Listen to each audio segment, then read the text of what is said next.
Ben Shapiro and Candace haven't always agreed on many things, but they seem to have found common ground with Diddy. The former co-host came together one more time to destroy what is left of Diddy's image.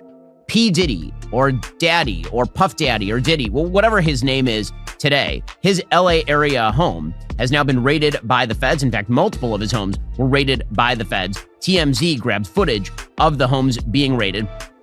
According to Homeland Security Investigations, earlier today, Homeland Security Investigations New York executed law enforcement actions as part of an ongoing investigation with assistance from HSI Los Angeles, HSI Miami, and local law enforcement partners. Apparently, the case is being handled out of the Southern District of New York, and it is tied to sex trafficking allegations, which have been levied against Diddy in recent months from a variety of plaintiffs. Now, again, none of this is particularly shocking. There are people who have been talking about this for years. Cat Williams, the comedian, was recently, back in January, talking about how Diddy was going to go down very, very soon based on all of the allegations of sex trafficking and sexual impropriety going on regarding Diddy. And, some of this, obviously, is just celebrity culture. Unfortunately, there are a lot of mainstream Hollywood celebrities who are engaged in sexual evils. That sort of stuff has been common in Hollywood going on a century at this point. So, again, not a giant shock. The sex trafficking allegations, the extent of the sex trafficking, that's kind of shocking. Obviously, this also has to do with rap culture. Now, as a former #1 rapper myself, I can safely say rap culture itself, again, having nothing to do with color, but a culture that glorifies the treatment of other human beings as pieces of flesh to allow you to copulate or to perform your sexual pleasures upon. That is the vision, unfortunately, that rap culture pervades. That has some real-world consequences for the most famous people who engage in it. So fame, money, celebrity, a permissive sexual lifestyle that encourages this sort of treatment of people. It's not a shock when that ends in criminal allegations with regard to sex. Here's Cat Williams talking about this in January. Okay, obviously he was correct about that. And again, allegations have been swirling around Diddy for legitimately years. Usher talks about the fact that he lived with Diddy for a year when he was 13 and he saw some stuff.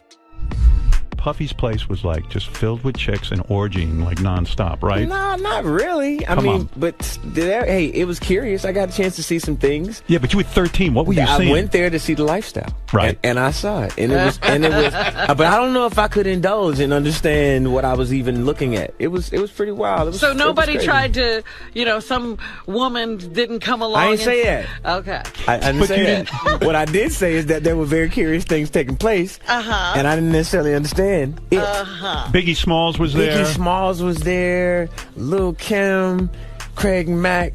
All these people are hanging around. Yeah, man. Faith Evans, Jodeci, Mary J. Blige. They didn't know nothing about this. Oh.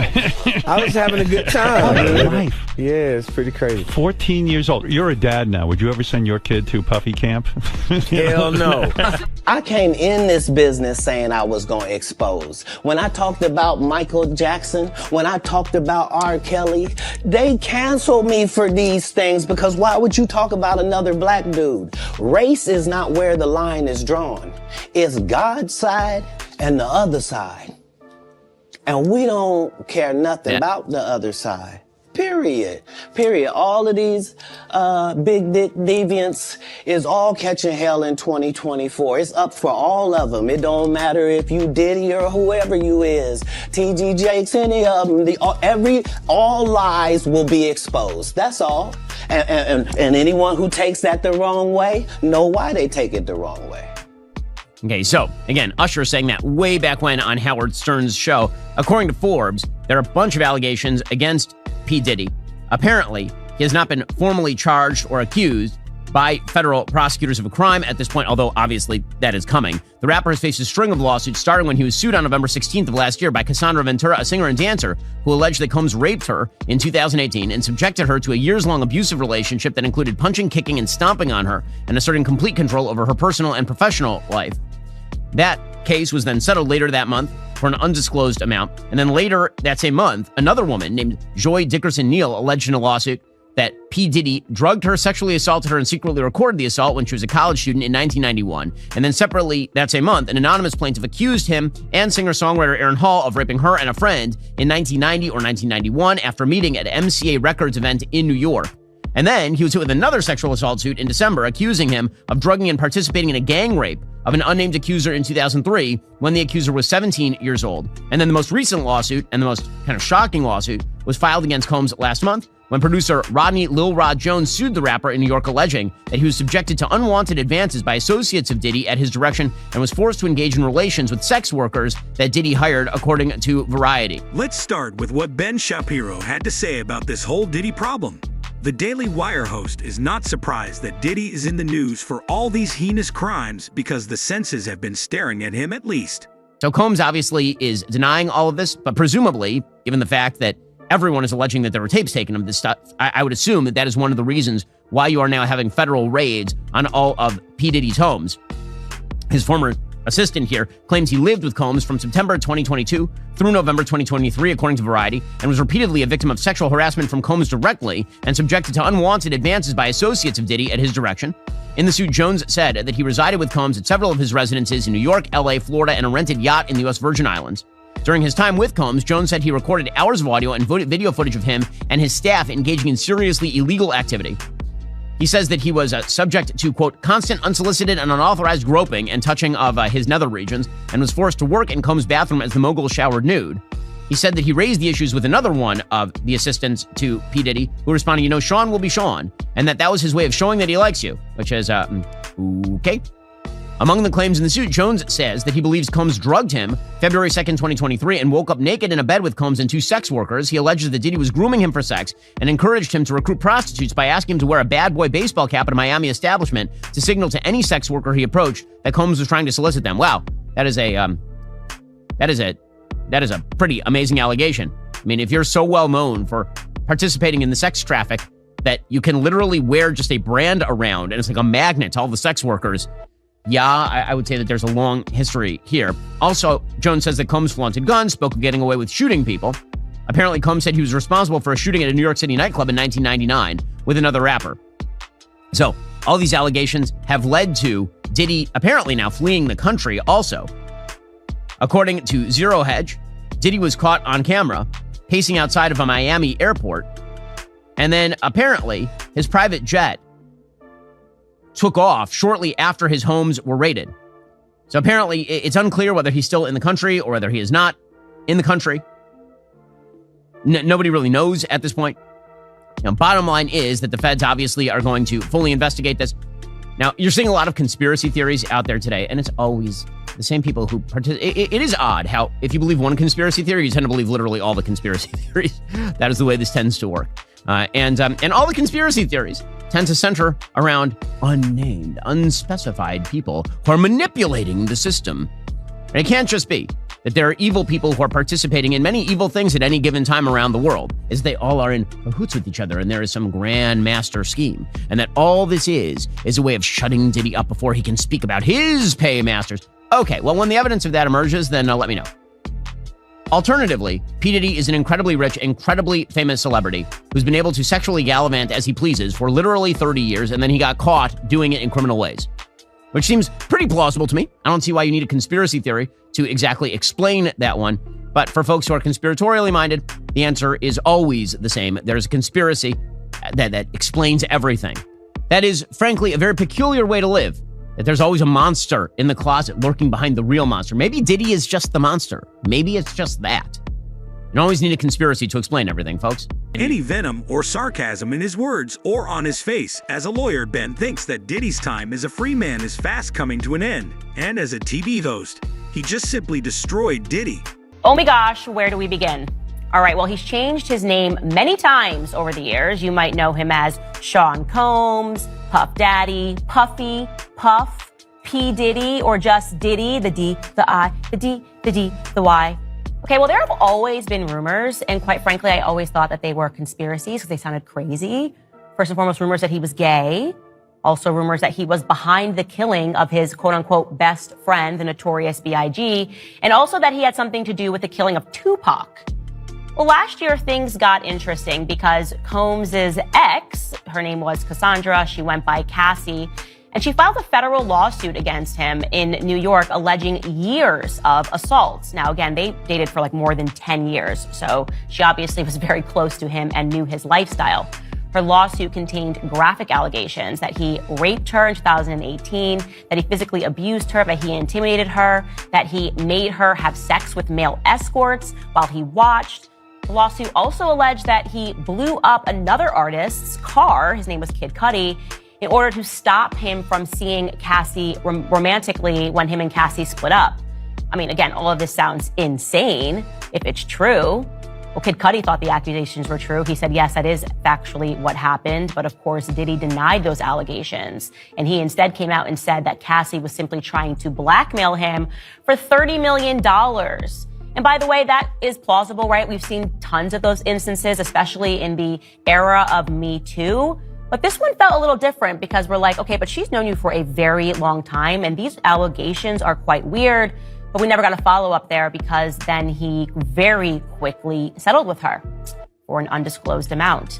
And then even more women started coming out saying they were victims of Diddy. And then it seemed like an avalanche, and he issued a very strong statement condemning them for essentially extortion attempts and trying to murky his name. So again, you don't know what's real, you don't know what's not, until this recent lawsuit. And this one's different, guys. A man named Rodney Jones has come forward to sue Diddy. And this is not your average lawsuit. I will say right now, many lawsuits are in fact frivolous. I have fought and won frivolous lawsuits. This person, however, his name is Rodney Jones. He lived, traveled, and he worked with Diddy as a producer. And he is alleging that he has hours upon hours of recorded footage and pictorial evidence, which has been included in this document, to support his claims. And I have to say, these claims seem very credible. Now, to be clear, Rodney, also goes by Lil Rod, is suing Diddy and others, we're going to get to who those others are, for $30 million, claiming that he was subjected to sexual misconduct for the duration of the production process of an album. It is a 70-page lawsuit that has been filed in the Southern District of New York. And he is claiming that while working on the album and living with Combs in New York, California, Florida, other locations, that Diddy repeatedly groped him, touching his, I'm sorry to say this, guys, his anus and his crotch without consent, and attempting to groom him into accepting a homosexual relationship by showing him explicit videos of others in Hollywood. Yes, they have named other artists, claiming that homosexuality was a normal practice in the music industry. He's also claiming that Diddy would walk around the house naked and force him to watch him shower, and is alleging that he went forward and told Diddy's chief of staff, Christina Karam, about this. And Christina came back to him and said, well, you know, Sean will just be Sean. When someone like Candace settles down to examine a case, you know it's probably not going to end well for whatever she's dissecting. So we're going to go through some of these explosive claims. Again, right at the top, I'm going to make it clear so I don't get sued that these are all allegations. Everything that I'm going to say after this is an allegation that is being claimed by Rodney in this lawsuit document, which we will include as a link for you guys if you are watching this on YouTube. Let's go through the big claims. Ready? Number one, this is perhaps the biggest claim, is that Diddy and his son murdered someone in plain daylight and got away with it. There's apparently a man that they know, that everyone who works with Diddy knows, that they can call, and they essentially will get everything cleaned up.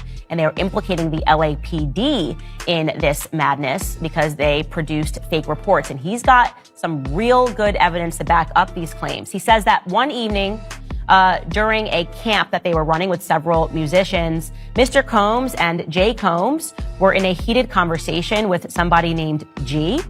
And while this conversation was moved out of the studio and into a restroom that was adjacent to where Jones was sitting, he heard approximately 2 feet away from him again, Mr. Jones is the producer that's suing him, gunshots suddenly ringing out.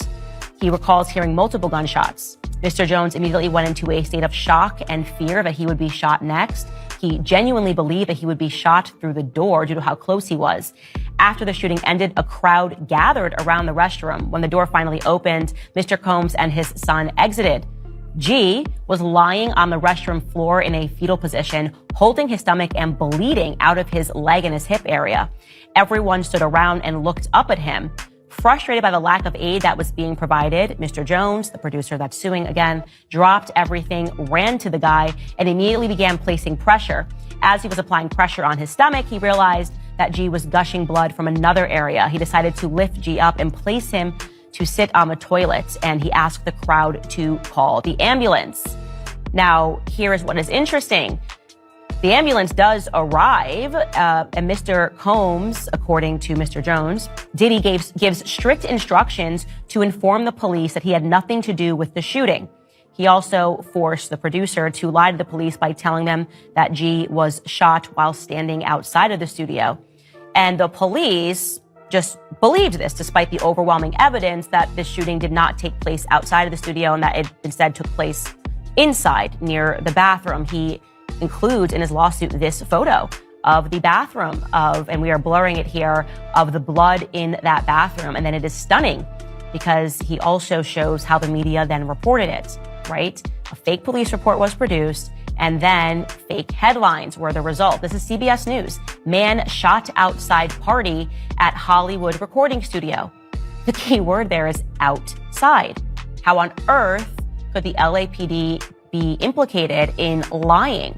Well, he alleges that there is an individual, again, that they know that they can call to clean up any types of murders. And that individual will make sure the right officers write down the fake police reports and that those are then fed to the media to cover up murder. This Diddy and perhaps his entire family have been on devil time for a while now. From the way Candace tells it, it's half the charge on Diddy's stick, and he definitely won't see the light of day again.